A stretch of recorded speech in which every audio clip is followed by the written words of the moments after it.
And that video gave me a lot of nostalgia because it made me remember that once upon a time, this was me.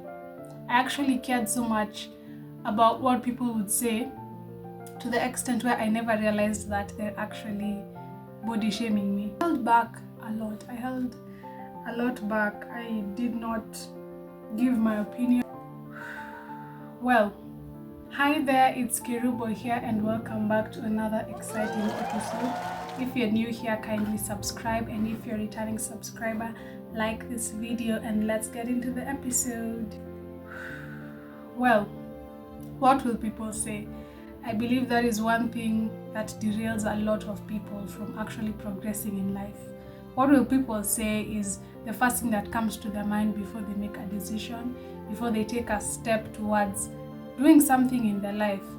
Being married, buying a house, buying a car, going out with someone, having children. What will people say? What will actually people say? And I liked this video on TikTok. I came across it and it blew my mind. Please take a look. This is why you are going to die poor. This is why you will never amount to anything meaningful in life.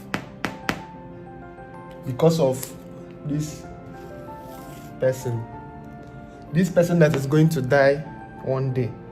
This person that will not even build a house, buy a car, have a family, get married. This person that people are going to forget when they die. This person that cannot even make decisions for their own life. Because of this person,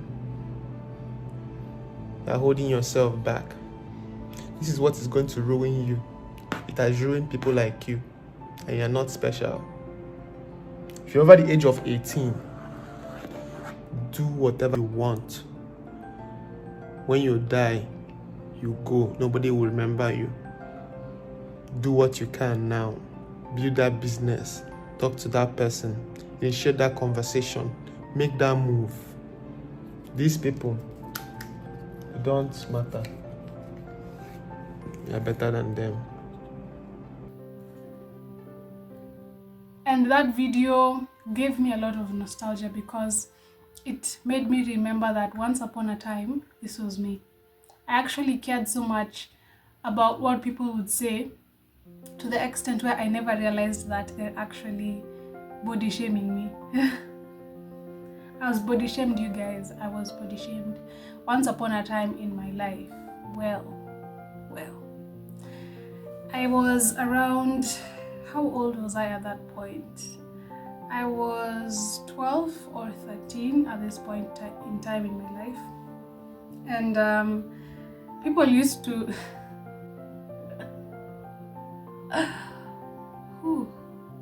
and people used to say that I have a big butt. And it might sound funny at this point in time, but whenever I stood up, even in class, I just think, are they looking at my butt? Is it so bad? Is it that noticeable and that distracting and that pronounced that it is actually a hindrance when it comes to listening in class? Not only listening, but is it something negative about myself? Can I do anything about it? I can't. I can't change for them. But at this tender age of 13 or 12, I believe so, I couldn't do anything about it. And I didn't think that I can't do anything about it. I was like, oh no, I'm probably not pretty at this point. I'm probably very ugly. I probably walk very badly because of my features, my butt. And it really weighed down on my confidence for a very long time. This is 13 years, but it extended for another 5 or 6 or 7 years of my life. I was not confident enough to stand, to speak, to say my mind, because what are people looking at? Are they seeing about how deformed I am? Or are they actually going to listen to what I have to say?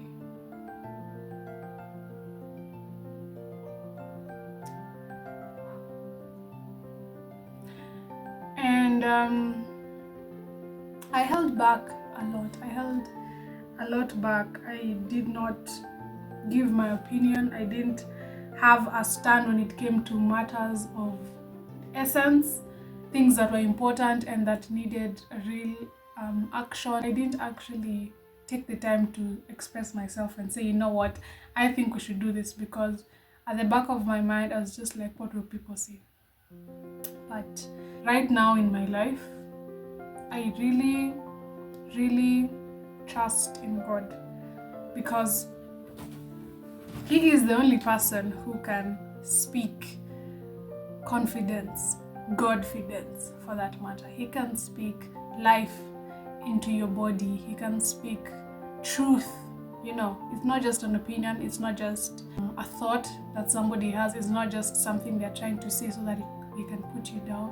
What God says is the actual truth, and He does not stutter when He says it. He actually says it as it is. And He's the one who strengthened me and enabled me to understand that I created you fearfully and wonderfully. You are absolutely exceptional. The world needs you. You are a necessary part in this world, and you have a huge role to play. I have made you wonderfully. You should look at yourself in the mirror every single day and say, I am gorgeous, I'm stunning. And I was not just made ordinary, I was made extraordinary. And I'm grateful that right now I am at a place where I thank God, because I do not think about what people have to say. Because a saying is given that goes, one man's meat is another man's poison. Whatever I love, you might hate. Whatever I think is beautiful, you might deem ugly. And that's just life. No two people have the same names. No two people have the same fingerprints. No two people have the same behaviors, characters, or opinions. Everyone is different, right from the way we look. We all look different. We don't even look the same. Even twins don't look the same. One is different from the other. And after actually keen scrutiny, you'll be able to tell the difference. No one is the same. God created diversity, and that is the beauty of life, so that you can know different things and you can grow from actually speaking to people. And I understood that I'm different. I'm not the same as everyone else. And it's not a weakness, it's a strength. You are different because you have something to give to this world that the world has never actually seen, and will actually be surprised when you actually give it. So don't dim your light because you don't want people to say, you know what, she's being too forthcoming, she's being too confident, she's being too proud. They might mistake your confidence for pride. They might mistake God's light for an actual show off. But if your heart is in the right place, and it is in the right place when God is in it, if God is actually in your heart, never ever dim your light. Be very strong about it. Speak exactly what He wants you to say. And whatever people will say, trust me, to just become background noise. They'll say, I think she's being this and that and so forth, and you will not pay any attention to it. And the beauty of knowing the Lord is actually understanding that people will continually say things about you, whether you're on the right or on the wrong. But what should propel you is that you are saying the right thing. You are doing the right thing. And let people talk about it. They should actually talk about it. One preacher said that the more backbiters I have, it's in Psalms, the more people talk about me is the more tables I actually have in heaven. And that is actually the truth. The more people talk about you when you're trying to do the right thing, when you're actually trying to live a life that is in line with God, there will always be people who will come and say negative things about you. But fret not. Don't give up. Keep pushing. Keep being your real and authentic self. And eventually the world will adjust to you. The same people that are actually speaking atrocities about you will come and greet you with great respect. Thank you so much for staying up until the very end of this episode.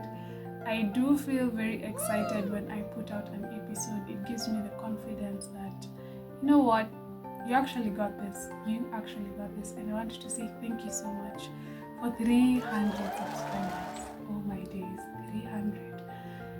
Saying it out loud just shows me that, you know what, 300 people have tuned into your channel and want to actually see what you're going to say. And that is beautiful. Thank you so much for all of you guys. And if you haven't, please subscribe. And if you have, please like this video. And I will see you in the next episode. Bye! That was